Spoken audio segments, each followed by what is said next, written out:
Olá, meus irmãos, a paz do Senhor, tudo bem com vocês? Meus irmãos, passando por aqui para a gravação de mais um vídeo para o nosso canal. Você que ainda não é inscrito, se inscreva, ative aí as notificações. Mais um vídeo aí falando sobre coisas e assuntos escatológicos.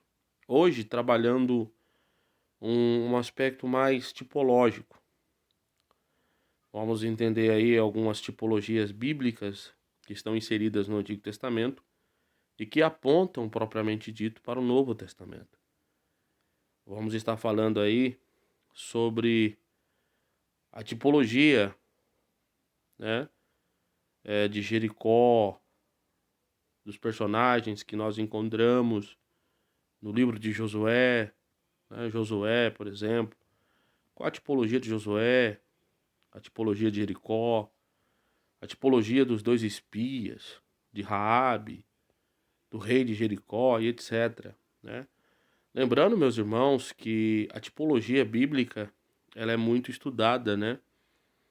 Dentre os estudiosos da palavra do Senhor, e que é cristocêntrica.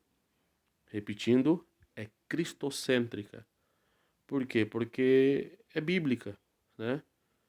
Não é invencionice humana, não é fruto da imaginação, mas é a Bíblia. E o próprio escritor aos Hebreus, ele narrando alguns eventos veterotestamentários, ele vai dizer que muitas coisas eram sombras, isto é, tipologias, né, que apontavam para o Novo Testamento, ok? Para a imagem exata das coisas. Então, a sombra é o antigo, a imagem exata das coisas é o novo, é os bens futuros, o Novo Testamento. Então, tudo que nós encontramos praticamente no Antigo Testamento aponta para o Novo. É por isso que o Antigo Testamento ele nunca deve ser interpretado à luz do Antigo, mas sim à luz do Novo, que o completa e o complementa. Ok? Sendo assim, vamos lá? Vamos trabalhar a questão da conquista de Jericó e o arrebatamento. Vamos ver aí as tipologias que nós encontramos dentre a conquista de Jericó, né, os personagens, ok? E o que isso tem a ver com o arrebatamento, com as questões escatológicas. Lembrando que esse vídeo será mais um vídeo da série que nós estamos aí, que nós estamos fazendo, né? De vídeos relacionados à escatologia bíblica. Esse é mais um vídeo desses vídeos que nós estamos aqui no nosso canal falando, né? Sobre os acontecimentos finais, sobre os últimos dias, ok? Que é as questões escatológicas, que é uma das matérias da teologia sistemática, né? Então, sem mais delongas, vamos lá? Vamos para a Bíblia? Então, a conquista de Jericó e o arrebatamento. Estou me utilizando aqui da apostila aí, né? Do Apocalipse Simplificado, do pastor Rafael Míquio e do pastor Felipe de Moraes, ok? Estou aqui na página 119, que tem essa parte aqui, né? Tá em PDF e eu tô gravando aqui do meu celular. Vamos lá? Sobre a tipologia em relação à conquista de Jericó, estive lendo e meditando.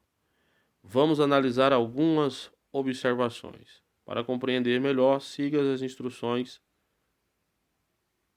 abaixo. Figura, né? Tabela aí está do lado esquerdo do seu vídeo.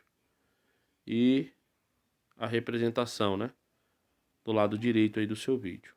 Então vamos lá? É algo bem simples, né? Mas com, com um cunho bem aprofundado. Terra Prometida, Josué. capítulo 1, versículo 6, representa a Nova Jerusalém, que é a terra prometida também para os cristãos, ok? Nova Jerusalém aí. Hebreus 11, versículo 8 ao 10, tá? Essa é a terra prometida a todos nós. Nós fomos... Deixa eu só desligar o Wi-Fi aqui, meus irmãos, para não ter... Já volto aqui. Não tem problema chegar mensagem, tá? Interromper o vídeo aí, ou até mesmo ligação, né? Então, a terra prometida de Josué 1:6, que foi prometida a Abraão, Isaque e Jacó, a terra que manava leite e mel, ela representa a Nova Jerusalém. E isso é o escritor aos Hebreus que vai dizer, né? Não sou eu, não é o pastor Felipe, nem o pastor Rafael, né? Mas sim a Bíblia Sagrada. É uma representatividade. É como eu disse, né? Uma figura, uma tipologia. A terra literal, que foi prometida aos patriarcas e aos seus descendentes, é a terra prometida que Deus nos promete, ok? Ah, mas como assim, irmão? A gente não vai para o céu? Não é bem assim, né? Quando a gente examina as escrituras, a gente vê que a gente não vai para o céu. A gente vai para o novo céu e nova terra, que não é o céu de Deus, mas sim é o mundo vindouro, com base em Hebreus, capítulo de número 6, versículo 4 ao 6. Quer ver? Vamos ver? Vou sair aqui e a gente já volta, tá? Hebreus, capítulo 4, ou capítulo 6, versículo 4 ao 6. Olha que interessante. É impossível, pois, que aqueles que uma vez foram iluminados e provaram um dom celestial e se tornaram participantes do Espírito Santo e provaram a boa palavra de Deus e os poderes do mundo vindouro. Olha que interessante. Mundo vindouro, né? Mundo vindouro. Essa palavra aqui está se referindo ao novo céus e nova terra, que o apóstolo Pedro, em uma de suas encíclicas, no capítulo 3, versículo 10 a seguir, vai nos falar. Olha que ele vai dizer aqui, ó. No versículo 13, propriamente dito, ele diz: Nós, porém, segundo a sua promessa, esperamos novos céus e nova terra, nos quais habita a justiça. Olha aí. Nós, ele fala nós, porém. Ele está se referindo à igreja aqui, ok? Segundo a sua promessa, esperamos novos céus e nova terra. Então, se é novos céus e nova terra, logo não é o céu de Deus, ok? Mas sim céus e terra nova, né? O novo, algo restaurado, purificado, na qual o Senhor Jesus falou em Mateus capítulo 12, versículo, se eu não me engano, 31. Olha o que ele vai dizer. No versículo 32, ele diz: Se alguém proferir alguma palavra contra o Filho do Homem, ser-lhe-á isso perdoado. Mas se alguém falar contra o Espírito Santo, não lhe será isso perdoado nem neste mundo, ó, nem no porvir. Quer dizer, está para vir um novo mundo, um mundo que está por vir, né? Isso é interessante, ok? Nem no porvir. E que porvir que é esse? É o que João vai relatar em Apocalipse 21, versículo 1 ao 4. Vi novo céu e nova terra, pois o primeiro céu e a primeira terra passaram, tá vendo? E o mar já não existe. Vi também a cidade santa, a Nova Jerusalém, que descia do céu. Que céu? Céu de Deus. Então, a nossa morada é essa Nova Jerusalém. Mas ela não permanece no céu, ela desce, né?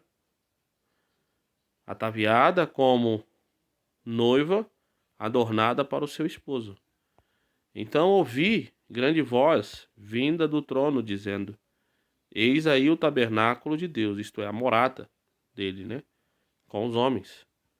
Deus habitará com eles, eles serão povos de Deus, e Deus mesmo estará com eles. Estará, tá vendo?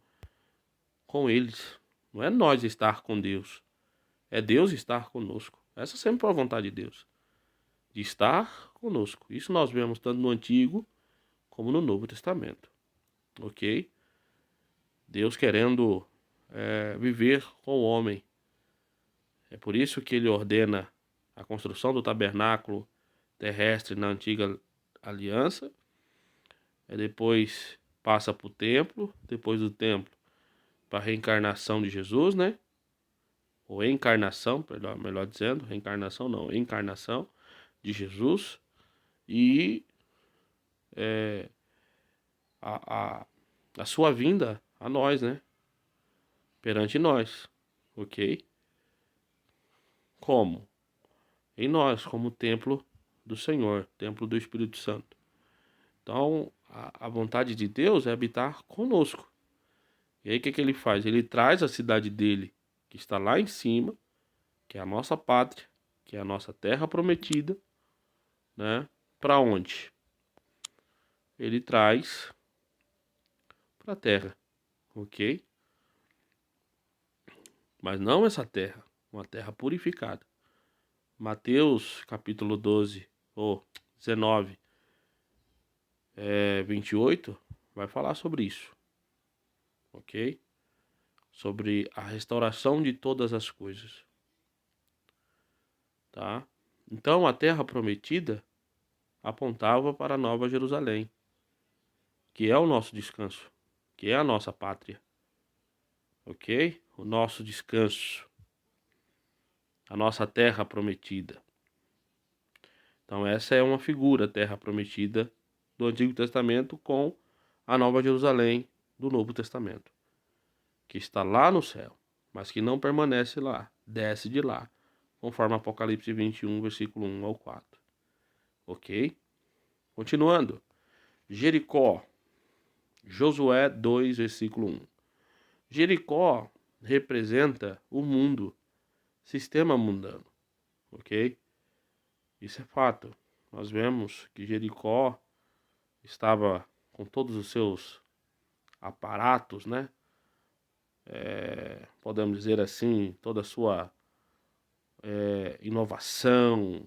As muralhas, segundo alguns estudiosos, eram muralhas extremamente sofisticadas, né? Muralhas bem elaboradas, de forma bem desenvolvida, ao ponto de, segundo alguns estudiosos, ter casas em cima das muralhas, poder passar carros. Naquela época eram, podemos dizer assim, carros puxados por cavalos, né? E eram muralhas muito grandes, né? Muito extensas, grossas, ao ponto de que nada, aparentemente, né? Poderia destruí-las. Mas, para Deus, nada é impossível, né? Porque Deus, ele tem todo o poder. Assim, aconteceu também com o Titanic, né? O dono do Titanic dizia que nem Deus destruiria o seu navio, né? A sua grande embarcação. Mas Deus, quando quer, ele não coloca nem a mão. Ele ordena uma pedra de gelo para furar o barco. Ok?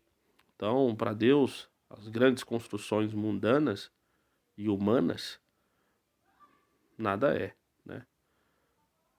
Entendeu? Por quê? Porque ele tem todo o poder. Ele é o grande arquiteto. Não tem nada demasiadamente grande demais para o nosso Deus. Ou esplenda, tremenda demais. Não existe. Então, Jericó, continuando, representa o mundo, o sistema, né? Josué, continuando, Josué 1, versículo 1 e 2, representa Jesus, o Cristo. Ok? Interessante a palavra Josué, vem do hebraico Yeshua, que significa Jeová é salvação, ou Javé é salvação, né? E essa palavra transliterada para o grego koiné, vai ter a seguinte conotação, né?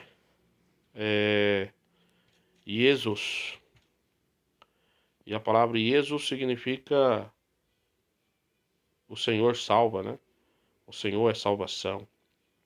Então, tanto a palavra Josué e Jesus no Novo Testamento tem o mesmo significado. É uma palavra transliterada de um idioma para o outro. Então, se você fala Jesus hoje no Novo Testamento, é como se você estivesse falando Josué no Antigo. E vice-versa. Você que fala Josué no Antigo, está falando o nome de Jesus no Novo. Porque ambos os nomes têm o mesmo significado e são literados. Ok? Continuando, os dois espias, Josué 2, versículo 1.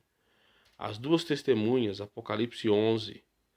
Então, a tipologia dos dois espias prefigura as duas testemunhas do Apocalipse 11. Eu não vou entrar por menores, porque é um assunto muito complexo. Lembrando, irmãos, que as duas testemunhas no Novo Testamento, em Apocalipse 11, propriamente dito, não quer dizer simplesmente, ou não está querendo se referir simplesmente a duas pessoas, né, no literal. Mas há uma simbologia, né? Uma simbologia e há um significado espiritual, de testemunho, ok? Por que duas testemunhas?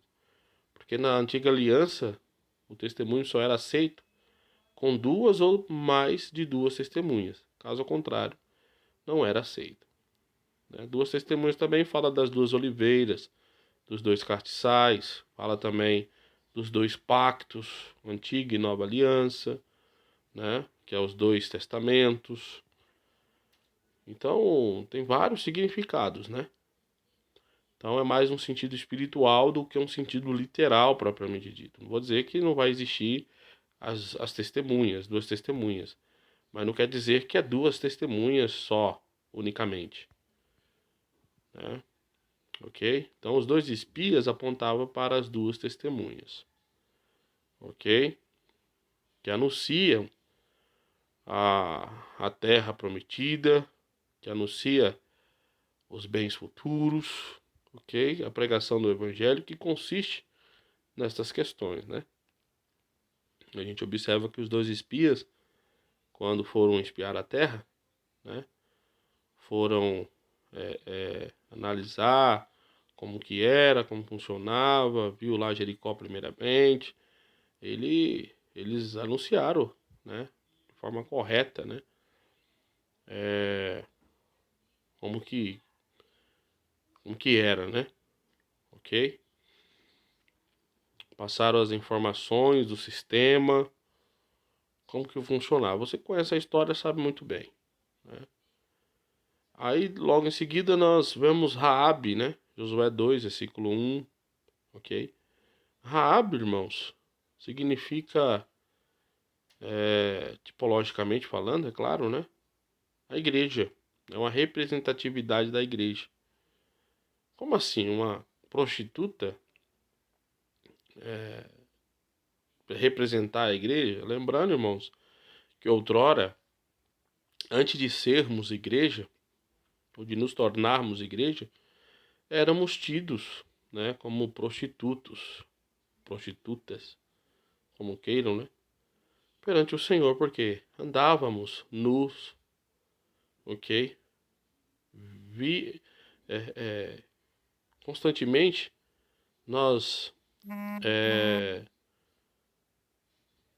divulgávamos e expomos, muitas das vezes, ou expomos, né? Perdão, muitas das vezes a nossa nudez, ok? Andávamos nus diante do Senhor. Atos de uma prostituta, né? Que se vende, que se mostra, que se deixa se descobrir, né? A sua nudez, ok? E o interessante é que nós andávamos nus, né? Tínhamos a, a, a, a tipologia de uma prostituta. Por quê? Porque nos vendíamos, né? Claro que é um sentido espiritual, né? Íamos após outros deuses, tínhamos outros senhores. Lembrando que a prostituição espiritual não se constitui, propriamente dito, na literal, né? De relações sexuais ilícitas, mas sim de irmos após outros deuses, ok? De vivermos em idolatria, afastados do caminho do Senhor. Nós vemos muito bem essa tipologia traçada no livro de Oséias. Então nós, outrora, tínhamos a figura de Raabe, né? Que é uma representação da igreja transformada. Lembrando que Raabe, por ser uma prostituta, foi justificada, né? Por ter escondido os dois espias, ok?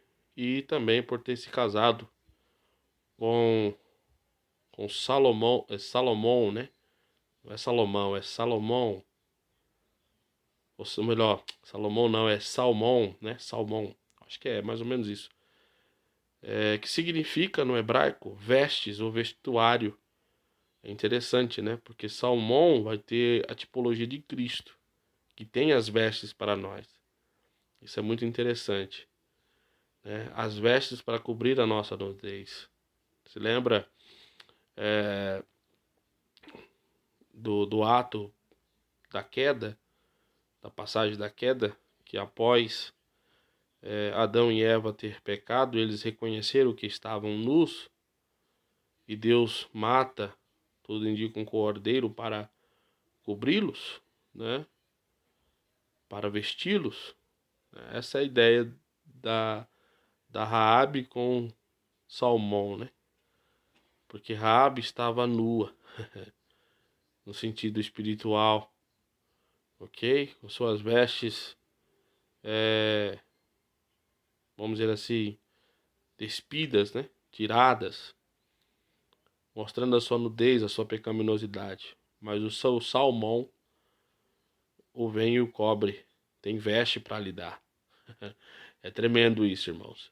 Assim Cristo também tem vestes para nos dar. Ele fala isso em Apocalipse, né? Apocalipse 16, Apocalipse 2 ou é 3, se eu não me engano. Ele fala sobre isso, a questão das vestes. Paulo fala para nós estarmos vestidos na vinda de Cristo, para que porventura ele não nos ache nus, né? Quando ele vier, ok? E ele recomenda que nós, Cristo recomenda que nós compremos dele vestes, ok?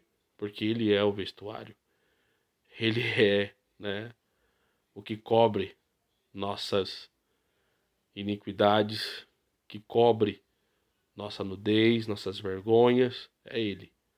Então, logo está aí a tipologia, né, de Raabe com a igreja, que outrora era prostituta, mas agora que é esposa, lavada e remida pelo sangue de Cristo. E aí tem as referências, né? Mateus 1, versículo 5, genealogia de Cristo. Ela faz parte da genealogia de Cristo. Tiago 2, 25, exemplo de obras, né? É reconhecida pelas suas obras. Hebreus 11, 31, exemplo de fé, né? Então é muito interessante. Qualquer dia desse eu vou falar sobre essa tipologia de forma mais aprofundada, para os irmãos terem uma ideia. O rei de Jericó, Josué 2, versículo 3 e 4. Tem a tipologia aí de Satanás, o inimigo. Ok? A muralha, Josué 2,15. As hostes espirituais, fortaleza do mal, 2 Coríntios 10, versículo 4, Efésios 6,12. As potências do céu serão abaladas. Tem tudo a ver, né? Também com as questões futurísticas e escatológicas, no que tange aí a grande tribulação, Mateus 24, versículo 29 ao 31, ok? Que serão abaladas, né? Assim como a muralha foi, essas potências do céu também serão.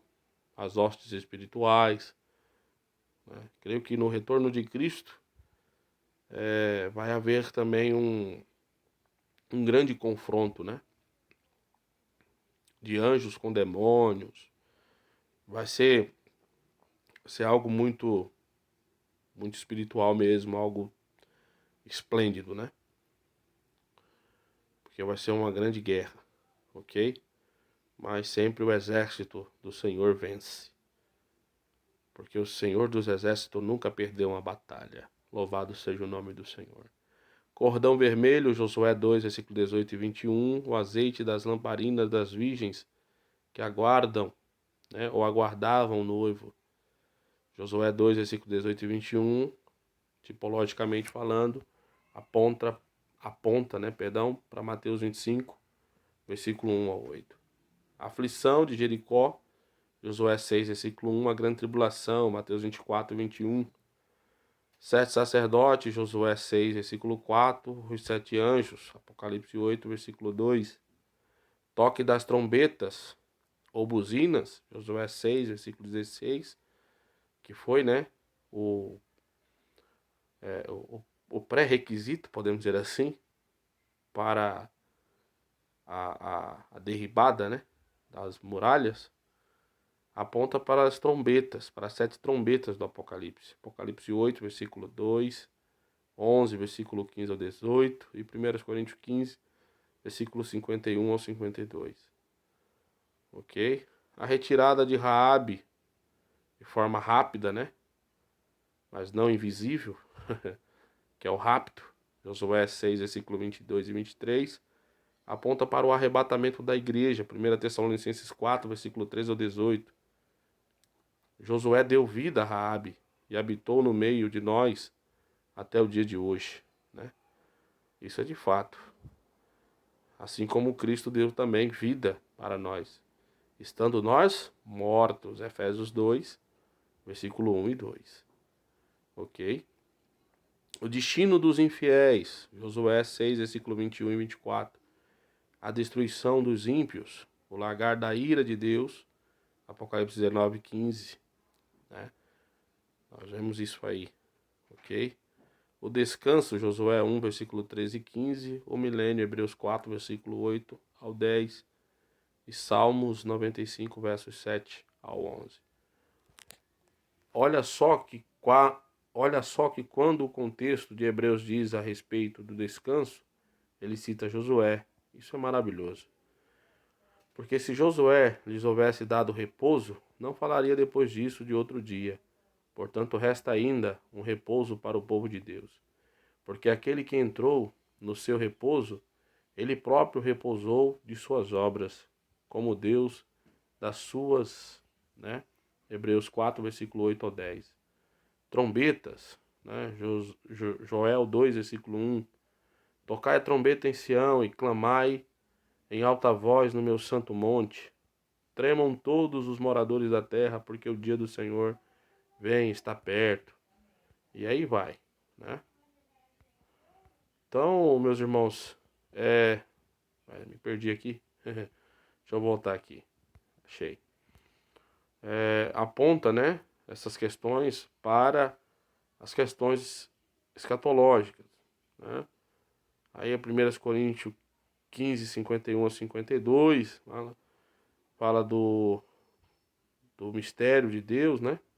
Que está lá em Apocalipse 11, versículo 15 ao 18, quando Paulo fala do soar da última trombeta, que os mortos serão transformados, não só os mortos, mas todos nós, até mesmo os vivos, em um só momento, no abrir e fechar de olhos, ante a última trombeta, porque a trombeta soará e os mortos ressuscitarão incorruptíveis, e nós seremos transformados.